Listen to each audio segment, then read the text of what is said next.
Assalamualaikum warahmatullahi wabarakatuh dan salam sejahtera untuk kita semua.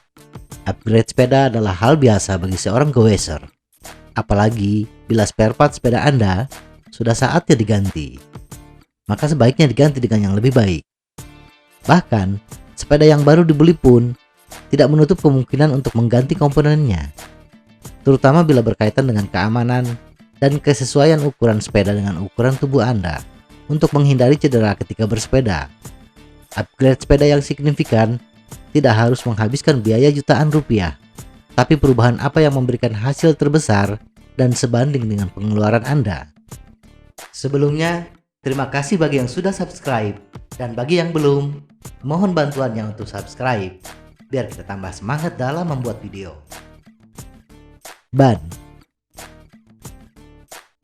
Penggantian ban sepeda tidak hanya ketika ban lama sudah gundul atau rusak, tetapi sepeda baru pun dengan ban yang baru pula bisa jadi harus diganti. Misalnya Anda membeli sepeda Hayes, ban yang terpasang adalah WTB Riddler 700x45C, sedangkan sepeda kebanyakan digunakan di jalan aspal. Ban WTB Riddler 700x45C adalah ban untuk medan gravel atau bikepacking. Tentu terasa berat bila digunakan sehari-hari menjelajah jalan perkotaan dengan aspal mulus. Maka Anda bisa mengganti ban tersebut dengan menggunakan ban jenis hibrid. Misalnya dengan WTB Slick 700x32C. Ban ini lebih cocok dengan kondisi jalan aspal mulus. Atau ketika Anda membeli Xtrada 6, ban yang terpasang Entity Spider Bite Tire 27,5 inci x 2,25 inci dengan kembangan rem knob. Kembangan ban ini cocok untuk medan off-road basah dengan daya traksi yang tinggi. Tetapi ketika kita hanya bersepeda di jalan setapak atau single track kering, ban ini akan terasa berat. Nah, Anda bisa menggantinya dengan ban yang memiliki kembangan micro knob. Ban ini tidak terlalu berat bila bersepeda di medan hard pack. Handlebar dan saddle seringkali diabaikan. Komponen ini dapat memberikan kontribusi yang signifikan terhadap kinerja, dan sekali lagi sangat mudah untuk ditingkatkan. Lihat berbagai model handlebar yang tersedia dengan profil, jangkauan, drop, dan lebarnya yang berbeda. Di samping itu, rata-rata sepeda baru hanya dilengkapi dengan hand grip atau bar tape ala kadarnya. Padahal komponen ini sangat penting untuk keselamatan Anda bersepeda. Hand grip yang pemasangannya hanya dimasukkan tanpa dikencangkan berisiko lepas ketika Anda bersepeda. Di samping cara pemasangannya, perhatikan juga bahannya. Pilih bahan yang kesat, tidak licin ketika terkena keringat. Sadel yang nyaman pada tiang pengaman yang sesuai adalah bagian penting dari kenyamanan dan keamanan. Lebar sadel yang tidak sesuai dengan postur tubuh Anda berisiko menimbulkan cedera. Rem. Komponen ini harus menjadi perhatian utama, baik untuk sepeda jalan raya maupun MTB.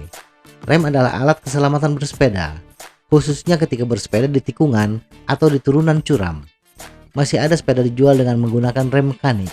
Rem mekanik bagus untuk bersepeda santai.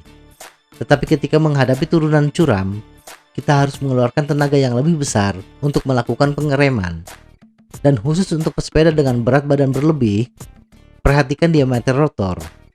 Semakin besar diameter rotor, semakin pakem rem bekerja. Drivetrain. Setelah memastikan sepeda Anda lebih aman dan nyaman, kini perhatikan rute bersepeda Anda.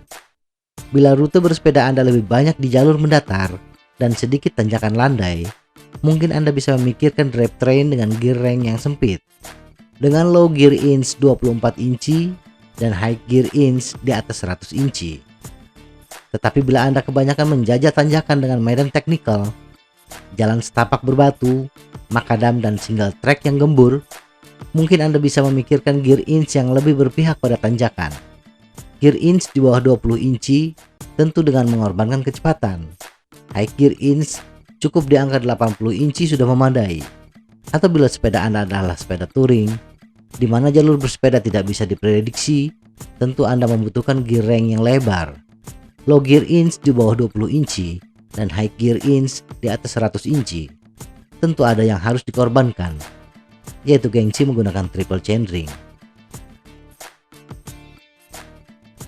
Wheelset. Inilah upgrade pada urutan terakhir. Sebuah elemen besar dengan harga yang mahal. Roda tidak dapat diabaikan. Tidak ada peningkatan lain yang akan membuat perbedaan besar. Ketika Anda melakukan upgrade wheelset, jangan terlalu tergiur dengan kemewahan hub prehab yang bisa bernyanyi. Di samping harganya mahal, tidak ada perubahan untuk performa sepeda Anda selain suara merdunya. Fokuslah kepada pelek yang sesuai dengan Anda atau rencana ke depannya. Bagi yang berbadan besar, perlu dipikirkan mengganti pelek dengan yang lebih lebar dan menggunakan jari-jari yang lebih banyak. Akan lebih bagus mengupgrade pelek yang siap untuk ban tubeless. Ini untuk jenis sepeda apapun. Bagi pesepeda komuter, ban tubeless sangat penting. Anda tidak ingin berlama-lama di jalan hanya gara-gara ban gembos, sementara di kantor bos sudah menunggu. Dan bagi pesepeda MTB, gembos ban terkadang tidak hanya sekali dalam satu trip. Membawa ban serep banyak tentu merepotkan. Menambal ban bocor di tengah hutan bukan pekerjaan yang menyenangkan. Di samping itu, pelek yang lebih lebar menghasilkan ban yang lebih stabil dan lebih cepat. Semoga informasi ini bermanfaat. Tetap sehat. Salam goes.